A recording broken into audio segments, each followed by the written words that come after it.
Hello, ABC10's Facebook page. I'm Sammy Gallegos, sitting here with Bryan May. Bryan's covered sports for ABC10 for many, many moons, and today we're talking about a topic that took over my social media all weekend and today, and I'm sure you're all dealing with the same exact aftermath. It's Colin Kaepernick's decision not to stand during the national anthem at Friday's preseason opener, and this is the photo that really made its rounds on the internet over the weekend and still today. Everybody's talking about this, weighing in on the athlete's right to protest, whether what his choice of protest was appropriate, what it means. Kaepernick decided to not stand during the national anthem at Friday's game. Bryan, I'm sure you were watching the game. I'm sure you heard the noise come out over this weekend, and still today we're still talking about it. I came in wondering if that was still going to be the hot topic of the day. Were you surprised at all by Kaepernick's decision to protest that? You know, here's the deal. Actually, I wasn't watching the game when it happened. Oh. So the first thing that I heard about the game was this incident. I'm surprised that he would do it in this manner, and we now find out he actually did it for the first preseason game, and we just didn't even catch it and didn't know about it.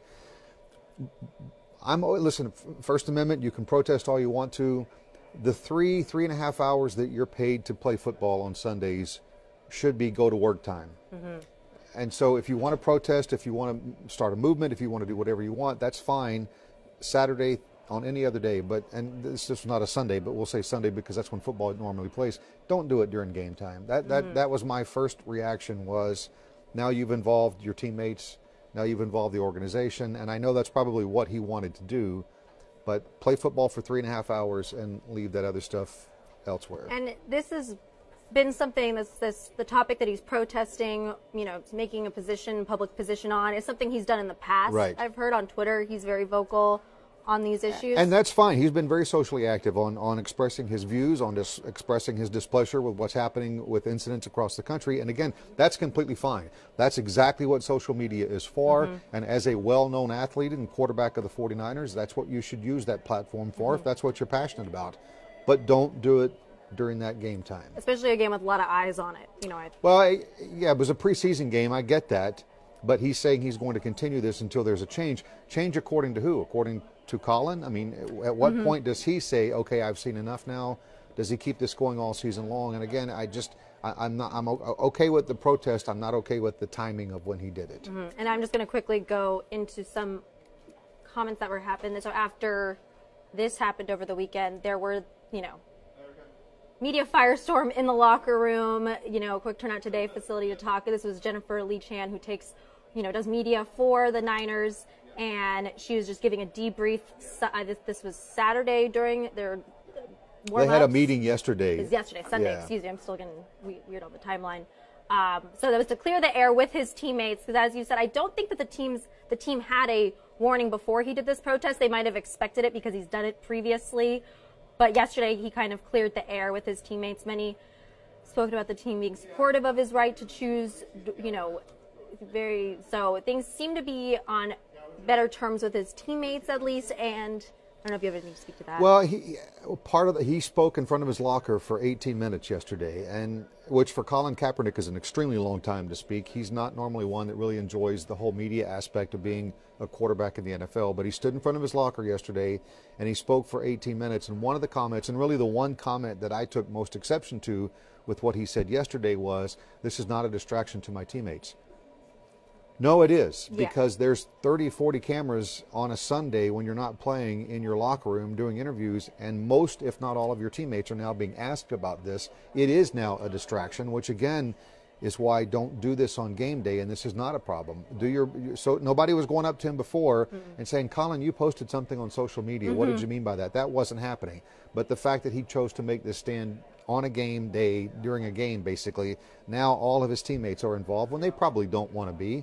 It's an awkward situation. So for him to say it wasn't a distraction, I completely disagree with that. Yeah, I'm very politically interested, and so it's kind of like when Donald Trump did anything on the campaign trail, every other candidate, back when there were several Republican candidates, would be asked a question about whatever he did. Whether they wanted to or not. Exactly. Yeah. So it's similar to this. Like you said, you know, he's been posting these things on Twitter for a long time, but nobody said anything back then. It's when you have the focus of a game day. Right. And we've also seen athletes protest in the past. I'm just going to pull up some moments that we probably recognize. We talked about this on air a few minutes ago. This is the 1968 Mexico Olympics. The Olympics held in Mexico City, where sprinter Tommy Smith won the 200-meter race, and him and John Carlos, his fellow sprinter, stood up doing the Black Power salute, which was very controversial at the time, and it got a lot of attention. So it is, the athlete activist can can cause a great impact on the people of their fan base. And one of the biggest examples that we have seen since Colin Kaepernick did this a couple of days ago was people talking about what Muhammad Ali did. And to me, there is one huge major difference with those two. Muhammad Ali was an individual in an individual sport. So as a boxer, his actions only affected him. It didn't affect anyone else.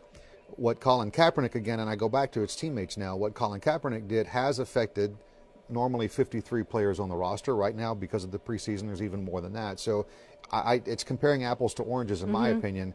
Muhammad Ali, an individual, Billie Jean King, we talked about that earlier. Again, an individual in an individual sport, not a team sport.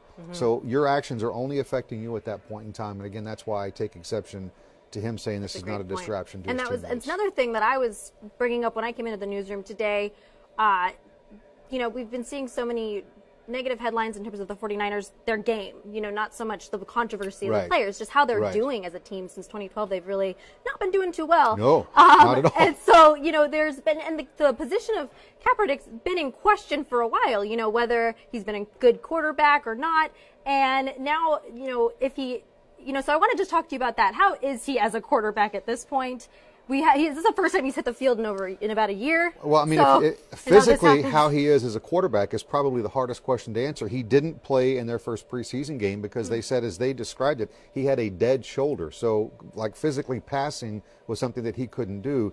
I don't know if the man is ready to go out and play quarterback for the 49ers or not right now. I don't think if you were to ask head coach Chip Kelly who their starting quarterback was, I don't think Colin Kaepernick would be the starting quarterback. He lost that job last year when he got injured and never really got it back. So physically, I don't think he's the guy that they're looking to right now. He may not even be on their roster really when the season begins. They're paying him $7 million a year plus right now.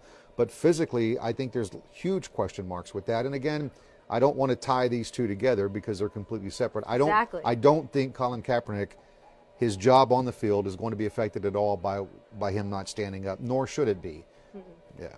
But it's his performance that will. It's his performance, which is hard to say because we haven't seen much of him really in 2 years now. And is it likely we're going to see him more on the field based off his performance on Friday? Or is he still... That's a Chip Kelly question. Yeah. I think at this point in time, based on my interaction with 49er fans, and I sit in an office with one every day, I think most 49er fans would say they're kind of done with him. They're washed up with him at this point in time. And again, has nothing to do with what's happened via social media or his not standing up for the national anthem. That's just performance-wise. I don't think he's an NFL quarterback right now. I'm going to just check out. We're on Facebook Live. Thank you guys for joining in the conversation. Let me see. Let me see. He's not even good. Just cut him. Mark through. Again, I think that's a very popular opinion among 49er fans. Yeah. This is not his choice as an athlete. Yeah. I think it was a surprise that they kept him on the roster to begin with, knowing how much they were going to have to pay him. You don't normally pay a backup quarterback $7 million plus a year, and that may be what winds up being the case with him if they keep him on the roster. Man, is he one of the higher paid quarterbacks in the league right now? No, but he's one of the highest paid backup quarterbacks in the league right now. Oh, sports. This is a new venture for me, and it is fascinating. And when things like this happen, it gets more and more fascinating every day. Bryan, thank you so much for making time before the 6 to sit with me for Facebook Live. My I pleasure. Really appreciate it, guys. If you're a NASCAR fan, Kyle Larson from Elk Grove got his first ever Cup win yesterday. Yes. Because of that, he's in the chase for the championship, and I just talked to Kyle Larson via satellite, so that's coming up at 6 o'clock. Oh, that's awesome. You'll find out where he goes to eat when he's back home in Elk Grove. The best place for Kyle Larson to eat, a NASCAR star, local. Awesome. 2 restaurants he mentions by name. Ooh. Got to wait and watch that. Watch it at 6. Bryan, thank you so much. Thanks, this was Sammy. fun.